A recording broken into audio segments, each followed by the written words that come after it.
સરકારી કલાકારો વિધાનસભામાં જઈ શકતા હોય તો ગુજરાતના પાયામાં પરસેવો રેડનાર ખેડૂત કેમ ન જઈ શકે? ધરતીપુત્રોને ગુજરાતની વિધાનસભામાં સન્માનિત કરવામાં આવે એવી માંગણી કરું છું. આ ગુજરાતની અંદર પાયામાં જેને પરસેવો રેડ્યો છે એવો ગુજરાતનો ખેડૂત વિધાનસભા સુધી કેમ ન આવી શકે? ભાજપની સરકારે આ કાર્યક્રમની શરૂઆત વિસાવદર ભેસાણ પંથકના ખેડૂતોથી કરવી જોઈએ. થોડા સમયથી ગુજરાતની અંદર કલાકારોની અંદર વિવાદ જોવા મળ્યો છે ને વિવાદની શરૂઆત વિધાનસભામાંથી થઈ. હવે સૌ કોઈને ખબર છે કે ત્યાં માત્ર સિલેક્ટેડ કલાકારોને બોલાવતા ખળભળાટ મચ્યો અને બાકીના જે કલાકારો હતા જેમ કે વિક્રમ ઠાકોર ને એ લોકો એટલે ઠાકોર સમાજના જે લોકો એ કલાકારો એવું કહ્યું કે ભાઈ અમારી સાથે આવો અન્યાય કેમ? ત્યારે આખો વિવાદ ચાલી રહ્યો હતો. ત્યારબાદ નેતાઓને અને સરકારને ખબર પડી કે ભાઈ ચલો જે થયું ખોટું થયું. આપણે બધા કલાકારો અને એક્ટરો ગુજરાતી છે બધાને વિધાનસભાની જે કાર્ય થાય છે એમને બતાવીએ.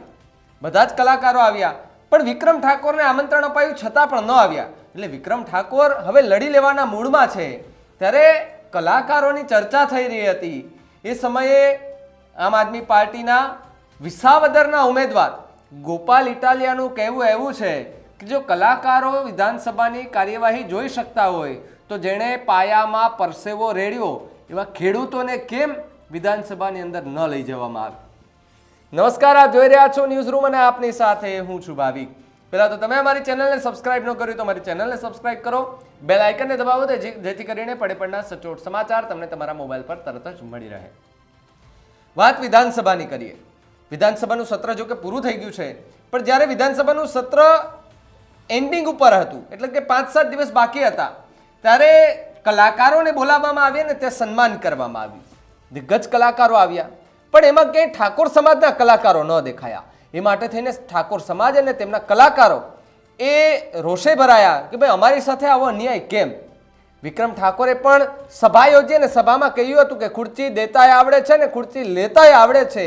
આ નિવેદન બાદ કદાચ અંદરો અંદર ખળભળાટ એવો મચ્યો કે ફરી એકવાર એવું આહવાન થયું કે ભાઈ બધા કલાકારોને અમે સન્માન કરવા બોલાવીએ છીએ છતાં પણ વિક્રમ ઠાકોર તો ન જ આવ્યા. પરંતુ હવે કલાકારોની એ ચર્ચા સાઈડમાં મૂકીને થોડી પોલિટિકલ ચર્ચા કરીએ. ગોપાલ ઇટાલિયા વિસાવદર વિધાનસભા પેટા ચૂંટણીના આમ આદમી પાર્ટીના ઉમેદવાર ગોપાલ ઇટાલિયાનું નિવેદન સામે આવ્યું. નિવેદનમાં ગોપાલ ઇટાલિયા એવું કહ્યું કે જે લોકોએ પાયાની અંદર પરસેવો રેડ્યો છે પોતાનો એવા ખેડૂતોને પણ ત્યાં સન્માન થવું જોઈએ. વિધાનસભાની અંદર એ ખેડૂતોની કાર્યવાહી જોવાનો હક છે, અધિકાર છે, તો એમને કેમ નથી બોલાવવામાં આવતા? આ જ્યારે કલાકારોનો મુદ્દો આવ્યો ત્યારબાદ ગોપાલ ઇટાલિયાએ પહેલી વાર આમ તો વિધાનસભાની આ વાત અને કલાકારો મુદ્દે પહેલી વાર એમ બોલ્યા કે કલાકારોને ત્યાં બોલાવવામાં આવે તો આ ખેડૂતોને કેમ નહીં? ખેડૂતોએ પણ પોતાનો પરસેવો પાયામાં રેડ્યો છે, જગતનો તાજ છે, આપણું ભરણ પોષણ અને આપણું પેટ ભરનાર એ લોકો છે તો એ લોકોનું સન્માન તો થવું જોઈએ ત્યાં. ગોપાલભાઈની વાત આમ જોઈએ તો સાચી છે કારણ કે ખેડૂતો કે જે સતત શિયાળો ઉનાળો અને ચોમાસું કંઈ પણ હોય એ મુશ્કેલીમાં મુકાયા હોય, ખાસ કરીને ચોમાસામાં કે જ્યારે પાક એમનો નિષ્ફળ જાય ત્યારે સર્વેના નાટકો અને વળતરના નાટકોના બધું જ થાય ત્યારે પણ એ ત્રાહિમામ પુકારી ઉઠે.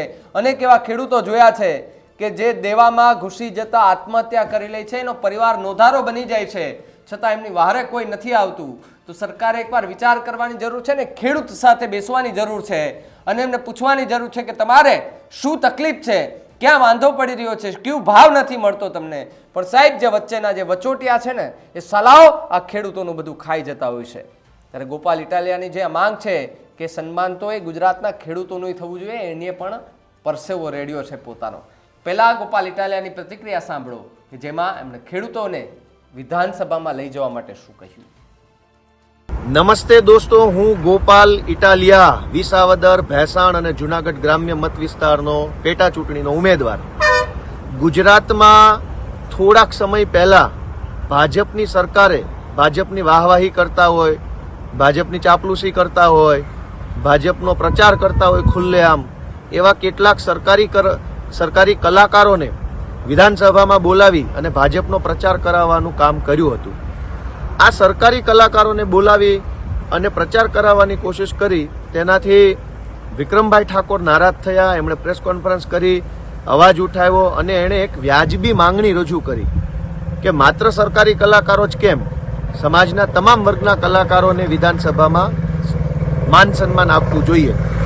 વિક્રમભાઈ ઠાકોરની આ માંગણી પછી ભાજપની સરકાર ઉપર દબાણ આવ્યું, પ્રેશર આવ્યું અને ત્યાર પછી એણે અલગ અલગ કલાકારોને વિધાનસભામાં બોલાવી સન્માન આપવાનું કાર્યક્રમ ચાલુ કર્યો.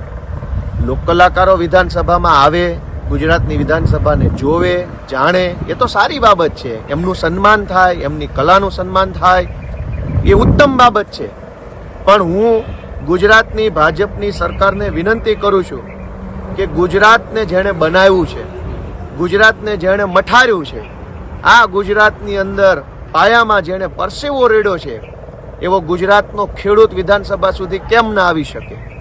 ખેડૂતને પણ વિધાનસભામાં આવવાનો, વિધાનસભા જોવાનો, વિધાનસભા જાણવાનો અધિકાર છે.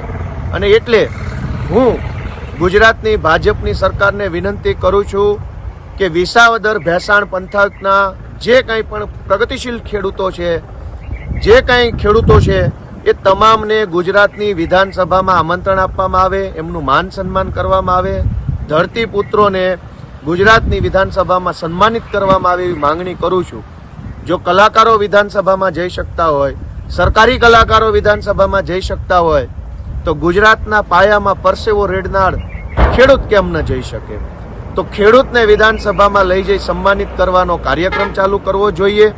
અને ભાજપની સરકારે આ કાર્યક્રમની શરૂઆત વિસાવદર ભેસાણ પંથકના ખેડૂતોથી કરવી જોઈએ એવી હું માંગણી મૂકું છું. મને આશા છે કે ગુજરાતની ભાજપની સરકાર વિસાવદર ભેસાણ પંથકના ખેડૂતોને વિધાનસભામાં બોલાવી સન્માનિત કરશે અને ખેડૂતોને, ગુજરાતના પ્રતિનિધિને, કેમ કે ખેતી આધારિત આપણે ભારત દેશનો પ્રતિનિધિ ખેડૂત વિધાનસભામાં જો જશે, જોશે, જાણશે તો એને પણ આ ગુજરાતની વિધાનસભા પોતીકી લાગશે. જય કિસાન. તો જે રીતે ખેડૂતોને પણ વિધાનસભામાં આવવાનો અધિકાર છે એવું ગોપાલ ઇટાલિયાએ કહ્યું છે. ધરતીપુત્રોને વિધાનસભામાં સન્માનિત કરવા જ જોઈએ તેવું ગોપાલ ઇટાલિયા દ્વારા નિવેદન આપ્યું છે. ત્યારબાદ કહેવામાં આવ્યું છે કે વિસાવદર અને ભેસાણના ખેડૂતોને વિધાનસભામાં સરકાર બોલાવશે તેવી મને આશા છે. ત્યારબાદ ફરી આજે આખી પ્રગતિશીલ રાજ્યના તમામ ખેડૂતોને વિધાનસભામાં બોલાવી એમનું સન્માન થવું જોઈએ. કારણ કે આપણું ભરણ પોષણ અને પેટ ભરનાર એ ખેડૂત છે. અને જો ખેડૂત ખેતી કરવાનું મૂકી દે તો આપણે ભૂખ્યા મરી જઈએ. રોજ બ્રેડ પાઉં સારા ન લાગે, એક દિવસ તો તમારે રોટલી અને રોટલો ખાવો પડે. અને અન્ન એ અનાજ ઉગાડનાર એ અન્નદાતા આપણે જેને કહીએ છીએ, એ અન્નદાતા જ્યારે ખેતી કરવાનું ને અન્ન ઉગાડવાનું મૂકી દેશે ને ત્યારે આપણને ભાન થશે કે આપણે શું કર્યું છે. સરકારી કલાકારોનું વિધાનસભામાં સન્માન કરાય તો ખેડૂતોનું કેમ નહીં? ગોપાલ ઇટાલિયાએ એવી પ્રતિક્રિયા આપી છે. અને આ પ્રતિક્રિયા આવતાની સાથે જ ફરી એકવાર ગુજરાતનું રાજકારણ એ માટે ગરમાયું છે કે હવે કલાકારોનો વિવાદ માંડ થોડોક ટાઢો પડ્યો તો ફરી એકવાર આ નવો વિવાદ આવ્યો. અને જે ખેડૂતો છે એ ખેડૂતોને વિધાનસભામાં લઈ જઈ અને ત્યાં એમનું સન્માન કરવું જોઈએ ને ત્યાં બેસીને એમની સાથે ચર્ચા કરવી જોઈએ. કારણ કે એ ખેડૂતનો પણ અધિકાર છે વિધાનસભામાં આવવાનો. ગોપાલ ઇટાલિયાની વાત સાથે તમે કેટલા સહમત છો અમને કમેન્ટ કરીને ખાસ જણાવજો. જોતા રહેજો ન્યૂઝ રૂમ. નમસ્કાર.